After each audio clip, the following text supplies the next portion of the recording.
Okay, with that, today is sources of funding for entrepreneurs, and we have Rogelio, who is the Director of Social Innovation at the Walton College of Business here at the U of A. He's a teacher, he's a researcher, he's a writer, he's a consultant. He has his hands in so many different things. So I will encourage you to connect with him at some point if you have not already. And Cash, who's joining us as well today, he's our co-provider, is an assistant professor here also at the U of A, so you should connect with him. But he develops grants and educational programming for local nonprofits, and he works in finance and development for for-profits and startups. So we have two extremely qualified people here, and I can't wait for you to hear from them. So with that, I'm going to hand it off to Cash. Okay, so hi, I'm Cash. It's great to have you. Thanks for joining us. So am I capable of sharing screens yet? Oh, let me check. It bounced out, right? I think I need to. Yeah. Let me do that again real quick.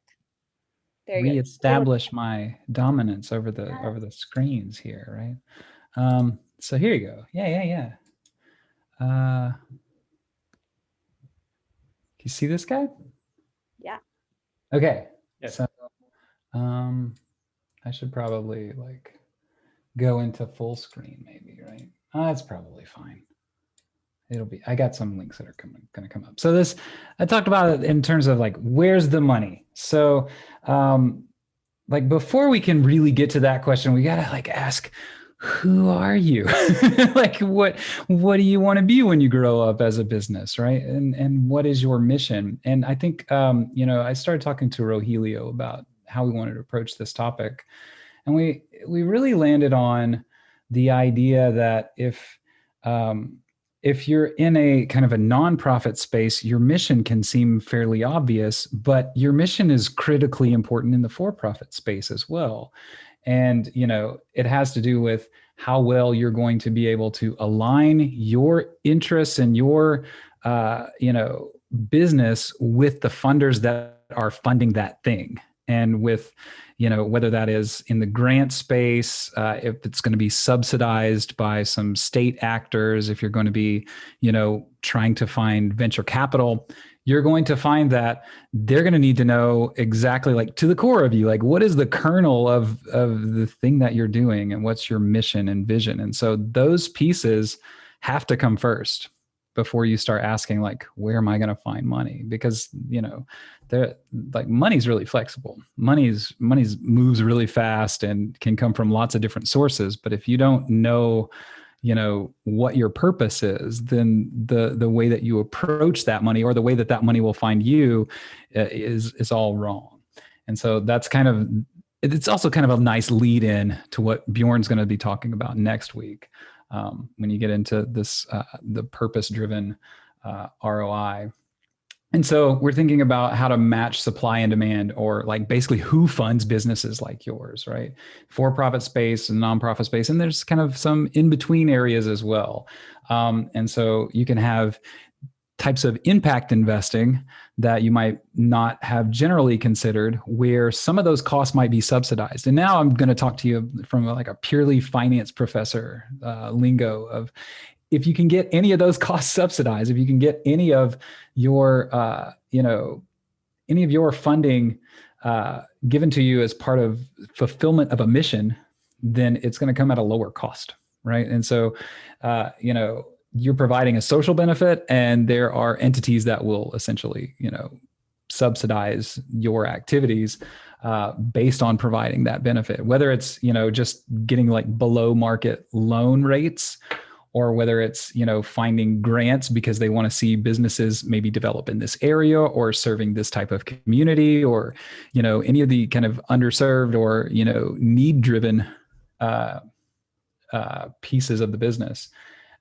Just so also, what stage of the business are you in, matters a lot. If you're just getting an idea off the ground, asking about who the funding sources are is really maybe like, are you at that question yet? Right? Like the question really, it comes down to, how do you just keep the lights on enough to develop your story and to develop your vision and mission such that you're ready to start talking to, bigger funders and bigger sources. In our region, relationships are key. They're key in the whole thing, right? Your network is your credit score. That's like a weird Black Mirror thing to say, right? There's like like an awful episode of like, your likes take your credit score down and all this stuff. But it's really true, right? Like the way that you're going to get funded is going to have to do with your reputation and your social capital. And so, maintaining them, building those relationships is key. But luckily, everybody is really interested in small business success. And so making those relationships is actually incredibly easy. I'm fairly new to this space in terms of, trying to set up programming in the finance department that has to do with like venture capital and entrepreneurial finance. And literally everybody in the area has been incredibly helpful, and they're going to be the same level of help to you. And so, reach out. That's important in getting funded. And so the too long didn't read would be to go here. I've got some slides to like rattle off some types of funding, but like Endeavor has actually done a really good job if I can make this thing work. Oh, I can't. What's going on in my life? Yeah, what if I did that and then clicked? And I clicked over here and like, here you go. Endeavor is actually on their podcast. I'm plugging a little because my wife is going to be on their podcast soon. So I'm like really excited about it. But if you actually, this is their Multiplier Effect podcast. And if you go down to the bottom, they have this ESO guide. And the reason I pull it up is because I started kind of like recreating it to talk about different funding sources and different VCs and I was like, wait, they have that. I'm just going to like talk to them and see if I can get it. And so, I thought I had a window that already had this open somewhere. Yeah, here we go. Like over here. Now, if you open that thing up, and we put that in the chat, maybe this guy, and if I can do it later, and if not, but like on page 9 of that ESO guide, there are all of these organizations that are operating in the state of Arkansas. And so, Arkansas Capital, Fulcrum, Nora Mosley, a lot of that's actually under this like state agency. RZC, this is Tom and Stuart Walton's owned fund, New Road Capital Partners, Cadron Capital, a lot of different VCs, and it tells you kind of at what stage they're willing to invest in, right? And so there's a lot of them. And I wanted to start with like going there, because you should all download that and kind of start to get some like, get acquainted with not only who the sources of funding are in the area, but like this has also got like who are all the entrepreneurial service organizations that you should know, because you want to get on their radar as well, because a lot of investment is going to happen kind of, based on these relationships and these networks, and based on kind of piquing someone's interest that's investing in the area. So that's my TLDR. But also, I want to know, and I'll point this out again soon. A lot of funding can happen from like out of state sources. And so even having that list is like, that's who's here, and that's helpful because they're trying to invest here, but like that's by no means exclusive and exhaustive. So in the for-profit space, like I started this list, right?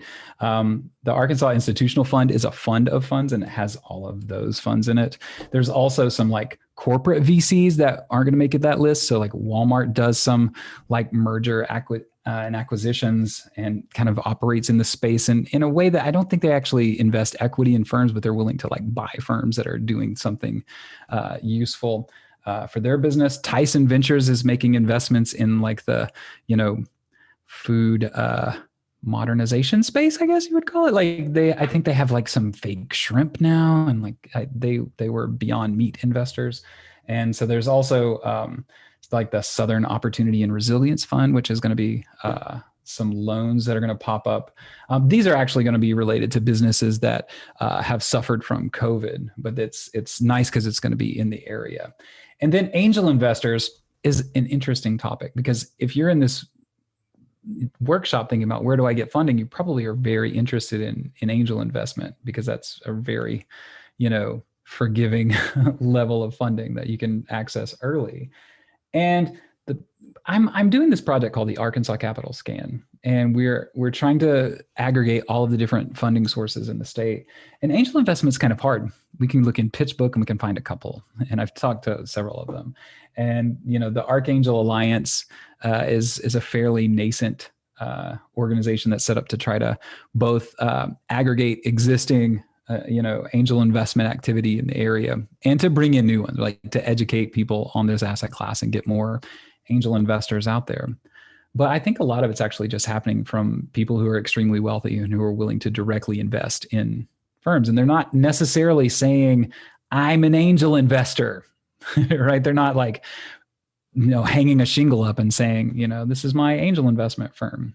Because what we're finding is that there are a lot of startups that are saying they're getting angel investment dollars, and not a lot of angel investors that are declaring that that's what they're doing. And so I think that is the kind of thing where your network's going to matter a lot. Talking to the Archangel Alliance will matter a lot. So you should definitely try to get on their radar. But that's also the kind of thing where, there are some extraordinarily wealthy people in the state of Arkansas, and they're not all just standing up, soliciting, new investment. And so there is a lot of that funding maybe available once you can kind of get your pitch out there. Is there VC money in Arkansas? It's kind of like this perennial question I hear, that there's kind of this common refrain: there's not enough VC activity in Arkansas. It's a great day for me to talk about it because AcreTrader just announced a $12 million Series A round today, and their lead investors out of Chicago. Now, RZC, Tom and Stuart Walton's investment fund, was an early investor in AcreTrader, and they participated in this round, but they're not the lead investor. And so money's very fluid. Like, you don't have to just look for Arkansas money, right? Money can come from anywhere, right? And pretty quickly. Ox just raised $3.5 million from a bunch of funds that weren't associated with Arkansas. Acumen, way back in 2013, raised like $83 million on a round led by General Atlantic. Fun fact, I worked there for a minute. But that wasn't like money here. So, there's, I think, a common refrain in the startup community that there's no VC money here. And it's like, I get that. And I get where that comes from. As a finance guy, I'm like, well, but money doesn't know borders, right? Money can come in. So, I push back on that a little bit because there's like a ton of VC funds out there. And so, but finding that regional alignment with the funding bodies you approach really comes back to like, well, what is your mission? You can go to these state actors too. Like, there's a whole alphabet soup of stuff with the AEDC and the ADFA, the SBA, a lot of like grants at the state level coming from the Arkansas Economic Development Commission for especially tech companies, a lot of tech companies. The grants, the SBIR, STTR grants are common for these innovation grants and technology transfer. That's actually another like good Endeavor podcast episode. If you're a startup business that might be looking at those types of grants, there's some pretty good information out there about that. There's community development block grants. These are between $75 and $1 million. Those specifically strike at a mission on community development, like benefit to persons of low to moderate income, elimination of blight, assistance in addressing urgent community needs, these kind of doing good things. And then there's some of this stuff from AEDC can be repaid on like a royalty basis. So repaid basically as you start to earn revenue instead of as a typical debt would just come due at a certain date.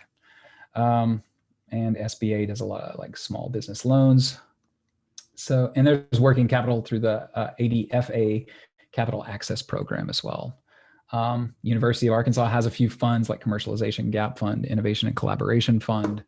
And then, but I would actually think that one of the strongest places for you to start would be crowdfunding, Because if you're doing crowdfunding, and this is on a for-profit or a nonprofit basis, by the way, if you're doing crowdfunding, you're demonstrating that you've got an audience for the thing. You're demonstrating some like customer discovery, some validation of your market.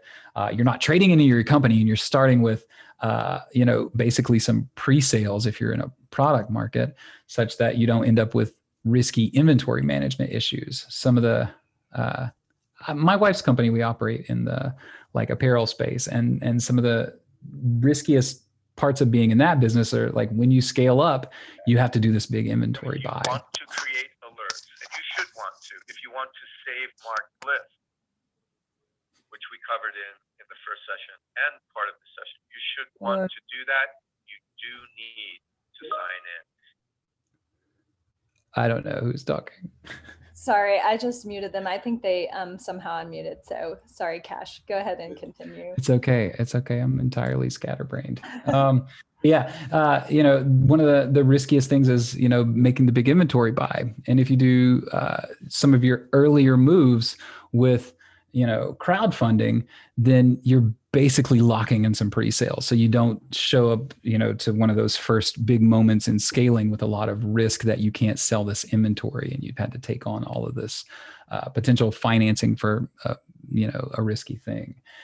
Lives In is the great example. I think, what did they raise this week? Or last week, I guess it was 514,000 off of this new pants that they're doing.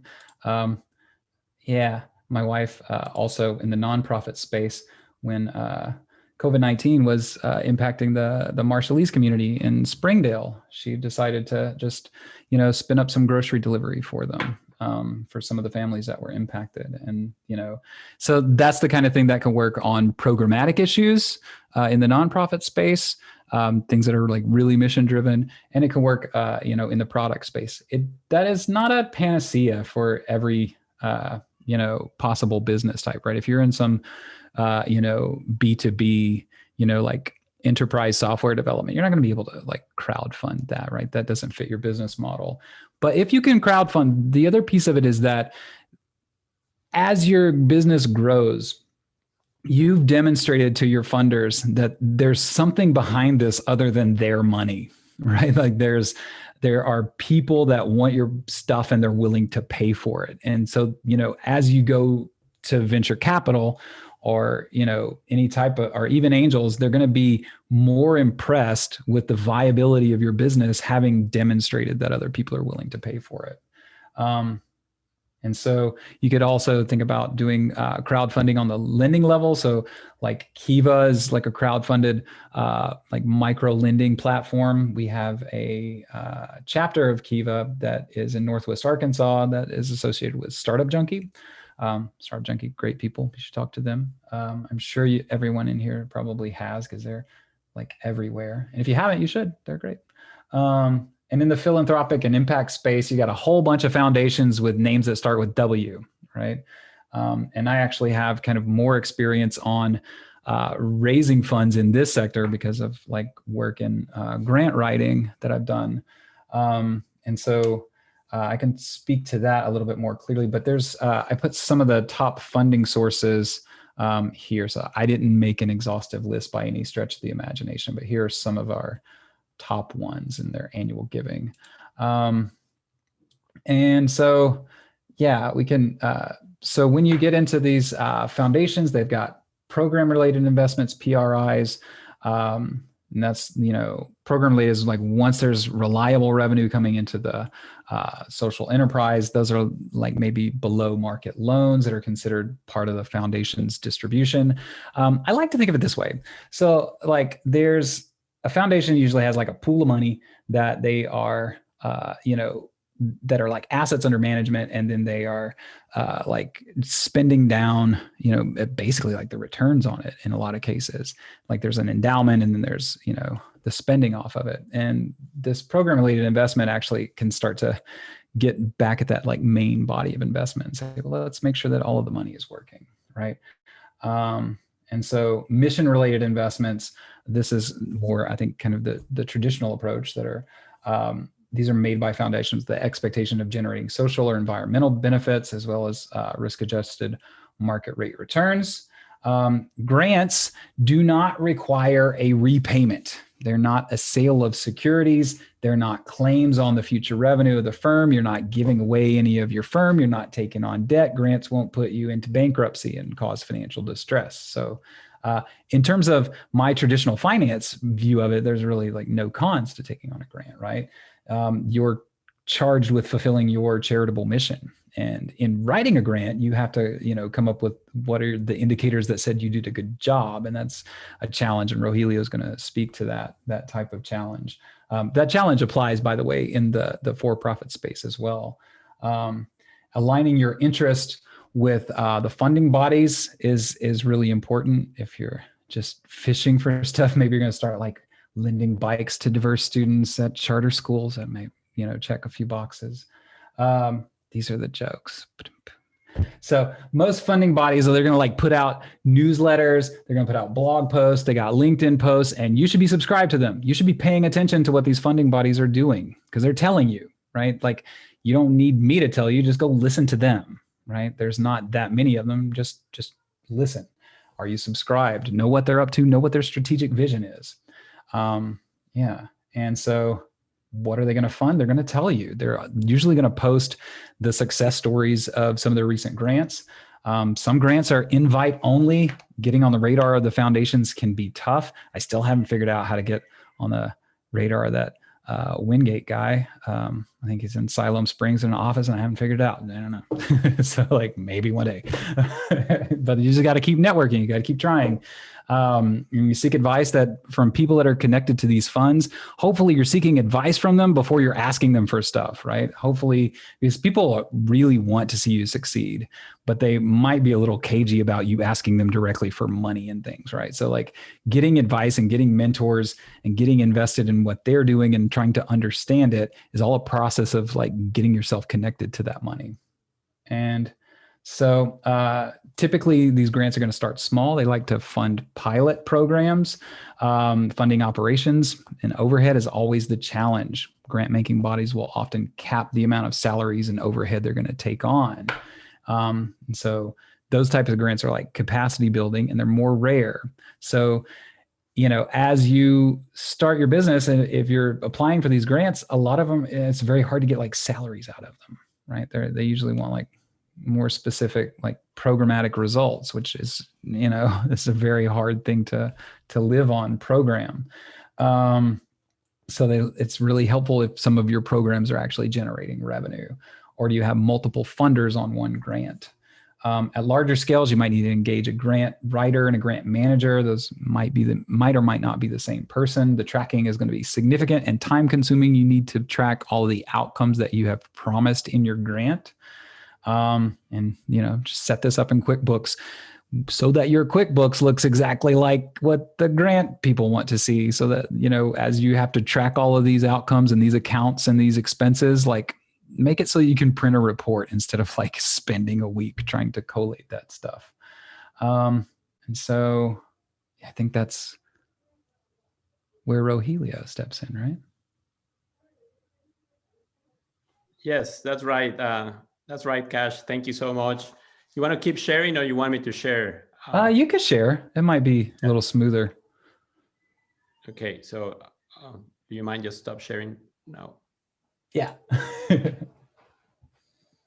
you go. It's pretty much the same presentation, but I'm going to take it from where Cash just left it.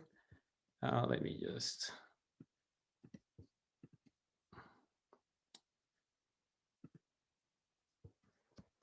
do you see it? Yes. Okay. Finding the sources of funding for your organization is just half of the story. And as you may have noticed, each source of funding is relative not only to the stage of development of your idea, but to its purpose. But remember, acceleration is not a direction, right? First, you need to know where do you want to go. So defining the purpose and mission of your venture is essential to give a direction to your company. Knowing and understanding your purpose will help you develop the strategy that is right for your business. And also will help you produce a narrative that is comprehensive enough to be able to attract sources of funding and capital from many different sources. So this is why we're going to share with you some aspects of this, but we're going to take a pause here and maybe ask if there's anyone in the audience with a business idea and perhaps share your purpose around your idea. For example, just to get an idea of what I mean by purpose, what we mean by that is Walmart mission is to offer low prices always, and with the purpose of helping families save money and live better, right? Or I have my consulting firm when our mission is to develop micro-lending revolving funds in marginalized areas around the world with the purpose of breaking the cycle of poverty and facilitating access to credit, right? So the purpose needs to be attached to your mission. Is there anyone in the audience with a business idea, and do you mind just sharing your purpose for the business idea? Do I have to? I'll turn on my video. Thank you, Brandon. Go ahead. Yeah, how's it going, everyone? Probably see me in a couple of the other ones, but my business, or well, currently in the idea phase, I guess. It is a cell phone case that blocks and redirects the microwave radiation away from the user and causes a host of problems. Microwave radiation has been linked to degeneration or denaturing of the proteins, which is the leading cause and kind of key identifier for most neurodegenerative diseases like Parkinson's, Alzheimer's, a whole bunch of other problems. And so our purpose is really just to protect the user, but also kind of just protecting the phone. Like there's lots of problems in the world, and we're just now being a lot more aware of what we have surrounding us. And I'm just trying to help the people stay safe and stay healthy. Yes, thank you. Quite a clear purpose, and a purpose. I love your example because it's really in connection with what we're trying to communicate here. Your business is much more than just the commercial transaction that represents your value proposition and a client that adopts it, right? So thank you, Brandon. Anyone else? Thank you.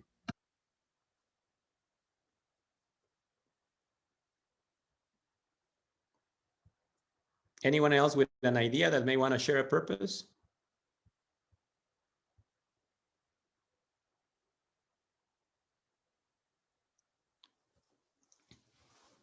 Well, I guess we can take that as a no, and we can continue with the idea why defining your mission and purpose is extremely important when pursuing money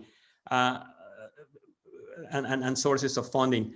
We're going to share some techniques here to track the effects of your purpose with concrete metrics and some benchmarks used mainly in the impact investment world, but more and more in the world of investment period, to talk about this purpose.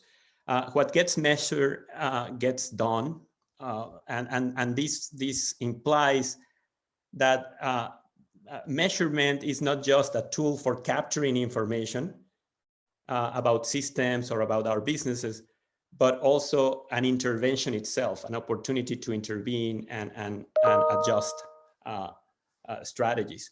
So the question is, what are the metrics we should measure to showcase our value proposition? And do the metrics that we are measuring reflect the real value and impact of our economic or business activity?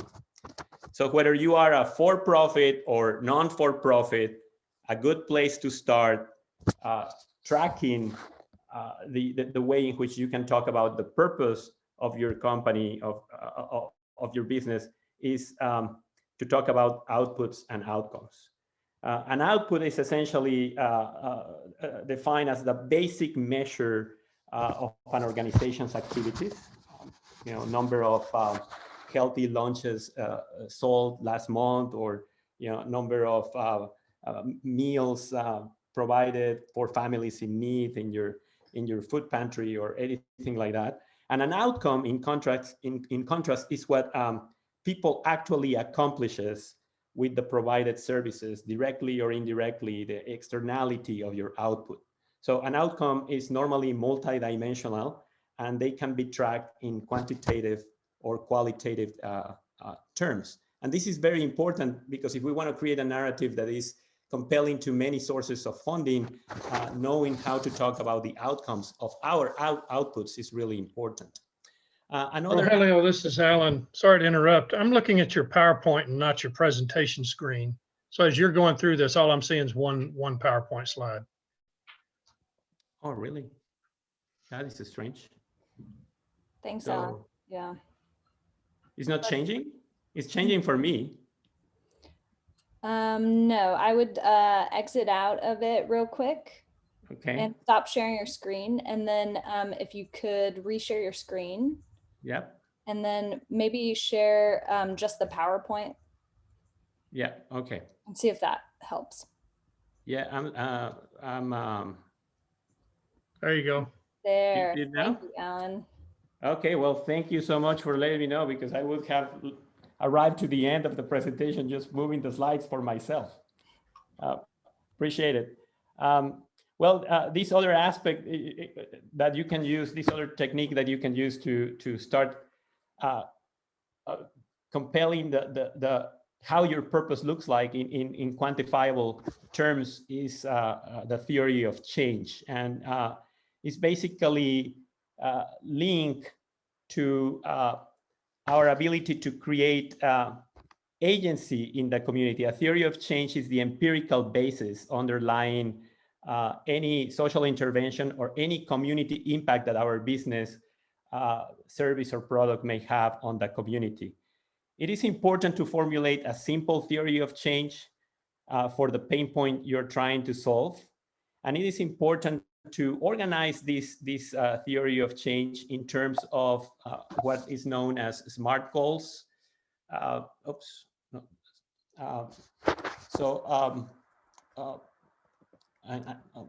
Key performance indicators. We invite you to consider from the get-go, as you design your venture, a set of key performance indicators to assess the impact of your strategies, and report on the way these indicators relate to concrete impact assessment dimensions, such as cultural impact, community impact, health impact. This is true for for-profit and non-profit initiatives. And you can organize these in context of your KPIs and theory of change with these SMART goals. These indicators need to be specific. They need to be measurable. You need to be able to obtain them in a realistic way. You don't have to go out of your way to track these indicators. They need to be relevant to the outcome you're pursuing or the outcome you're describing in your narrative. And they need to be timely, within a time frame that is reasonable for to talk about the performance of your company.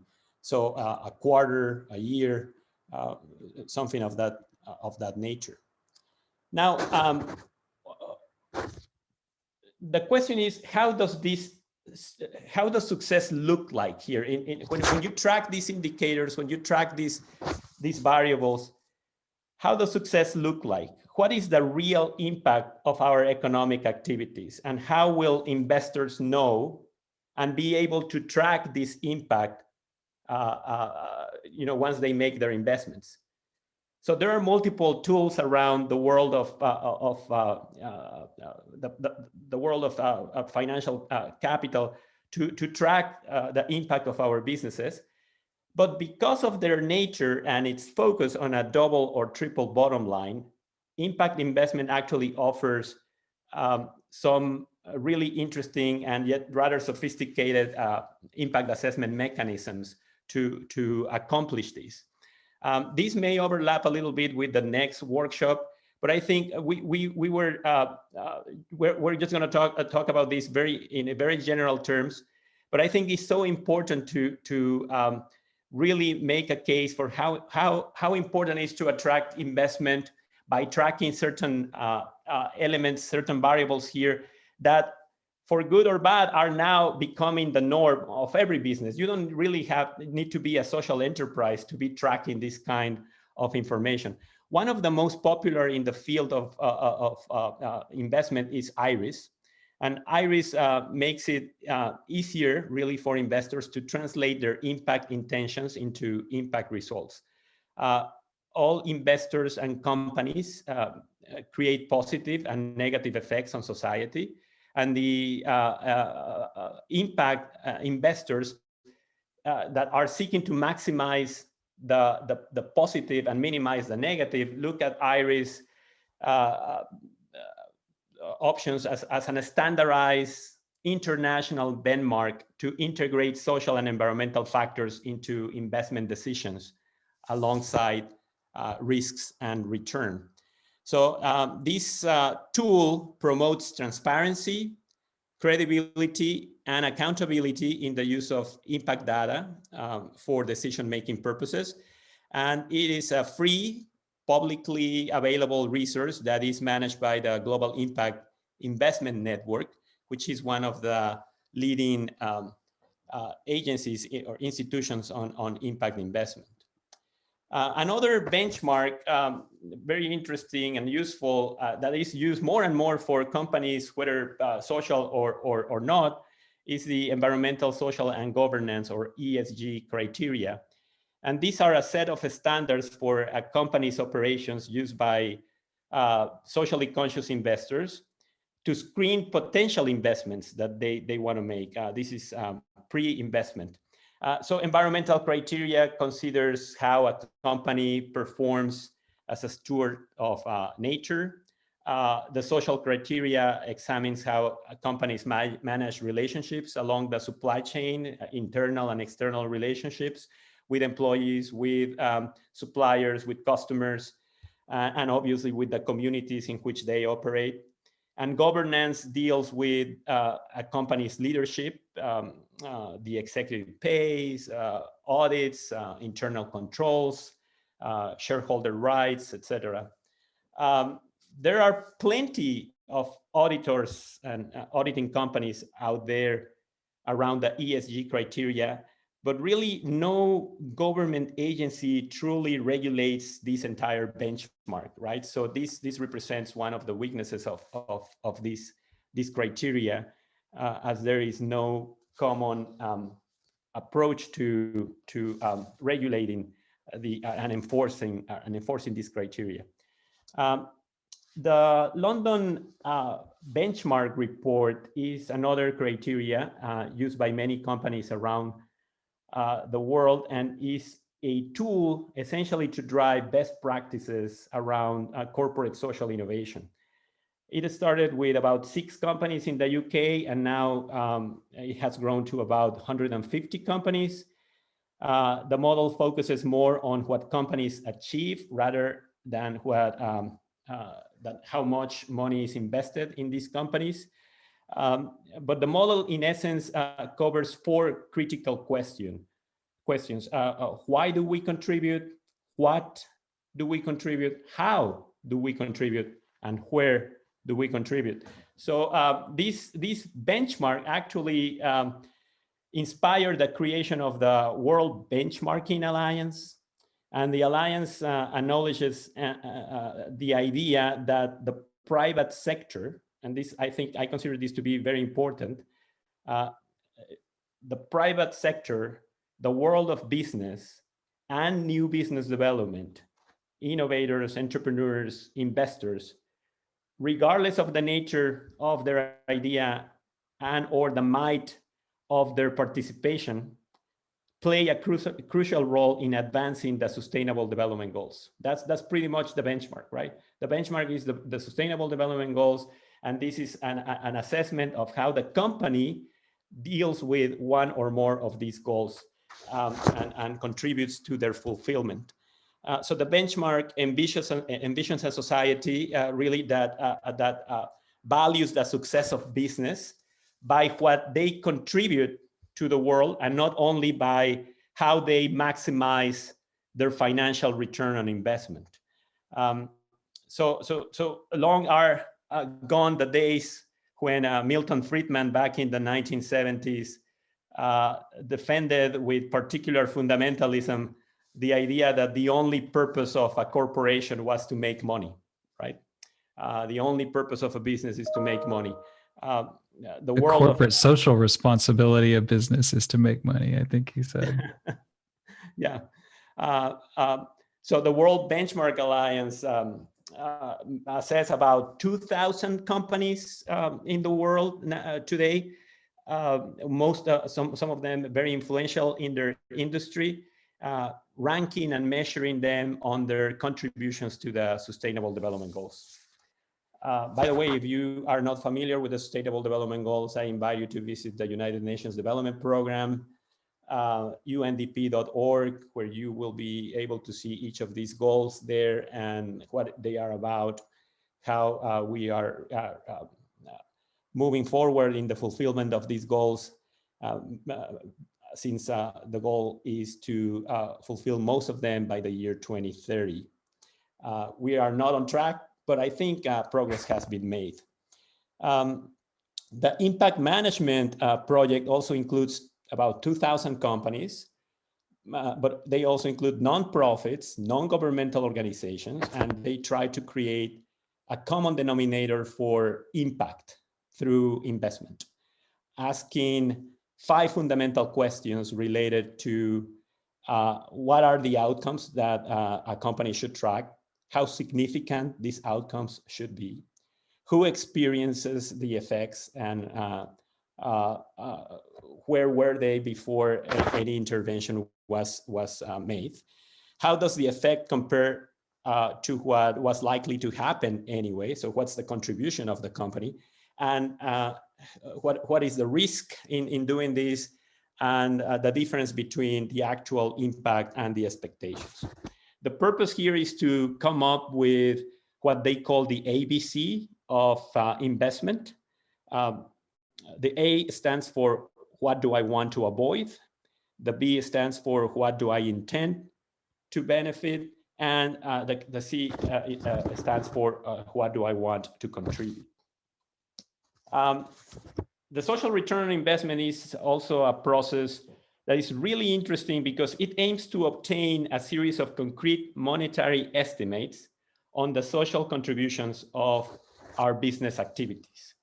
So social return on investment is at the end a financial proxy where the estimated dollar value of our social contribution or our community impact is divided by the original investment, and that gives us a number. It requires a lot of research. It requires a lot of knowledge of the ecosystem where the company operates. It's actually a very, very interesting way to talk about the impact of the investment and to really take the purpose and the narrative of your purpose to a multidimensional perspective, through a multidimensional perspective. This is an example of how a social return on investment may look like. So DC Central Kitchen is a social enterprise based in Washington, DC. They are a catering company and an academy at the same time, training people coming out of prison on all aspects related to the catering business, from washing dishes to serving food at events and everything in between. As they train these inmates, they give them job skills, and this would help them reinsert themselves in the job market, certify their work, they restore their dignity, they give them a second chance. So estimating the social return on investment is about the dollar value of those direct and indirect outcomes that the company has established for themselves related to the main purpose of the organization. So you can see in the slide some of the way in which they have talked about this impact, and notice that they don't just talk about what they have done, but what they have done in relationship to other stakeholders that are close to the core of their mission. So clients opting for their services versus the services of the competition, or companies establishing agreements with them in the restaurant, events, or hospitality sectors, willing to hire the graduates of DC Central Kitchen and, for instance, contributing to reducing recidivism rates. So social return on investment is actually, what is interesting about it is that it has triggered a new way of looking at investing with purpose, in the sense that this investment must be a collective action. And so this has led to what we know now as social impact bonds, which create a unique partnership among government, philanthropy, and social enterprises or nonprofit organizations, where states issue bonds to private companies and philanthropists that are repayable only if the nonprofit or the social enterprise meets its stated social goals. So in a sense, this is an attempt to socialize the risk of investing in social ventures that aim to have a positive impact on our community. So in sum, this is how impact investment or venture philanthropy, like many would call it, would look like. It is a high engagement and long-term approach where an investor for impact supports a social support organization to help this organization maximize and scale its social impact. Acumen, mentioned by Cash a few minutes ago, is a great example of an impact investment fund and a global scale. But if I were to offer a conclusion about all these, it's mainly through the idea of inviting us, all of us to think about the value and purpose of our economic activity as we design the purpose of our business and determine what kind of funds, what kind of capital we want to involve in that process. So probably the most important thing about impact investment is the fact that they are redefining the need of actually talk about businesses in a more comprehensive way and include elements that were not considered in the past. And as we build this narrative, we get to diversify the way in which we talk about the purpose of our business, so we attract as many forms of capital as possible. Defining your purpose and what you want your business to be is what matters most, I think. And your social capital is your greatest asset. And I think Cash will like to say a few things about social capital. Yeah. So, like I say, your credit check is, who in most of these instances. When you're a startup, your numbers are garbage, right? You've got financial models that everyone knows are, wild guesses, especially if it's a market that isn't developed yet. Like, if the more potential is there in your business, the more that is just a garbage in, garbage out problem. And so what that's going to mean is that they're going to invest in the strength of the idea, and that has to do with how well it relates to a mission that they want to invest in. And they're going to invest in the strength of the management team. And that has to do with how well they can trust you to take this check and not squander it, right? So your reputation is everything. Your social capital will build into your ability to get actual capital. And so it's hard to get operational funds early on for one of these very reasons, right? You're brand new and nobody wants to, fund your lifestyle, right? They want to see if you can deliver on the promises you're making. So you got to mean what you say. Nobody expects in a small business and a startup for all of your ideas to work. Nobody expects for you to hit every sales projection that you make and and have every outcome completely mapped out. But you need to be very honest and transparent with with yourself and with the funders, so that you can, build a reputation that, doesn't require everyone to be incredibly standoffish with you. Networking is not a dirty word.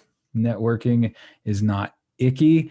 It's really gross if you're just going to people and the only time you talk to them is when you need something. So you need to be networking early and building a network such that you can start to just see opportunities instead of, showing up only when it hurts to ask for something, right? It helps to be a known quantity before you're asking for money, right? If you need to be doing follow-ups, thank you emails, LinkedIn invites, you need to, if you think it's weird to send somebody a LinkedIn invite when you've just met them, like think of how much more weird it's going to be when it's like the fourth or fifth time when you meet them and you still haven't sent them one, right? It's like, oh, where have you been, right? You should strike while the iron's hot. And so this is similar to advice that I give students about their resumes, right? It just helps to have this established brand and an established network before you need to start making requests from it.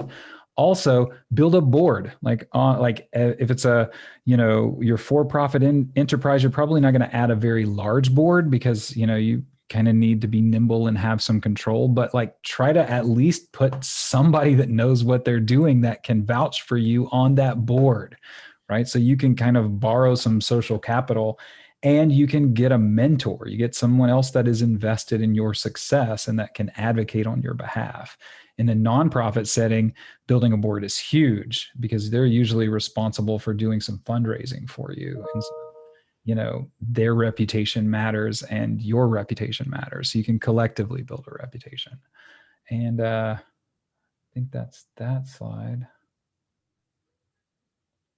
So now based on the purpose and the mission of your project, what kind of funding sources will you pursue and why? Yeah, and that's a general invitation that we're making to anyone in this presentation or whoever is watching the recording link. As you think about the mission of your project, then you can start connecting to the nature of the sources of funding that you want to pursue, right?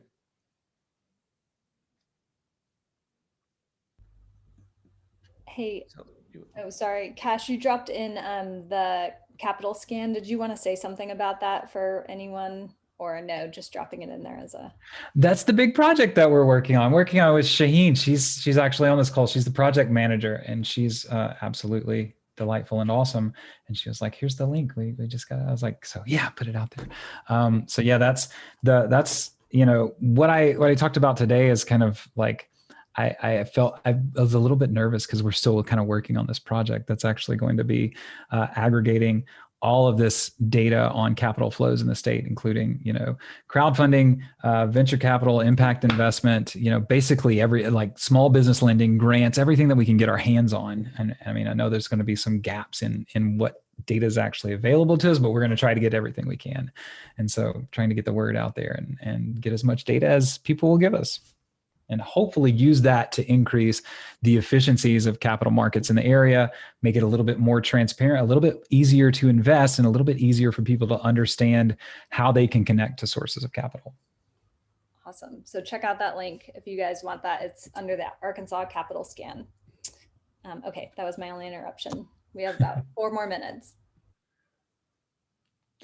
Yeah. So, this is where the industry is going. So whether you're in the for-profit space or the nonprofit space, investors are waking up, right? Like the environmental, social, and governance screens across securities, just portfolios of stocks are becoming incredibly more common. And it's becoming a common demand for people to say, not only I want to put my money to work, but I want to know what it's doing when I'm not looking at it, right? I want to make sure that my money's not up to no good while I'm, hoping that it's earning some returns. And so this is a growing part of the market. It's, and the more it grows, the more it will be a priced factor in securities. So it's not going away. And having this mission and having this vision and this purpose, and if you don't think it's true, think of how many like kind of retractions and like apologies Mark Zuckerberg has had to make over like the social impact of what is ostensibly just a tech product. It's not just a tech product, right? It's a meaningful, you know, entity. And so, you know, thinking about the mission of those things matters, and thinking about having a cohesive vision and how that fits into society and how that attracts funding and potentially lowers your cost matters.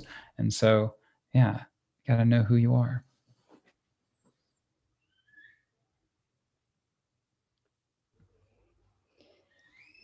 Great. Any questions from anyone still here? We'll hang out for a few. So.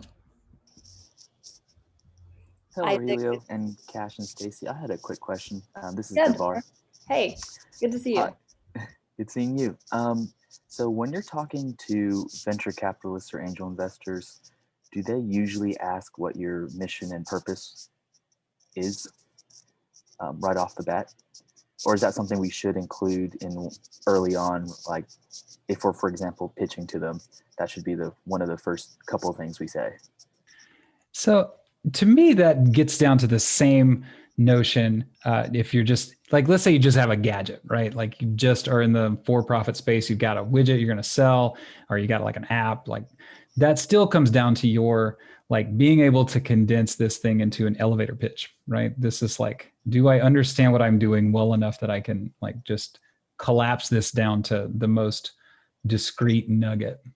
And then like, as you build a firm into an institution, as you become, you know, more like less of a scrappy startup and more of an organization that has policies and ethics, like knowing that there is actually a coherent vision and mission there as an organizing principle will give a venture capitalist more assurance that there's some meat on the bones, that it won't like flail out before it gets to IPO, before it gets to an exit.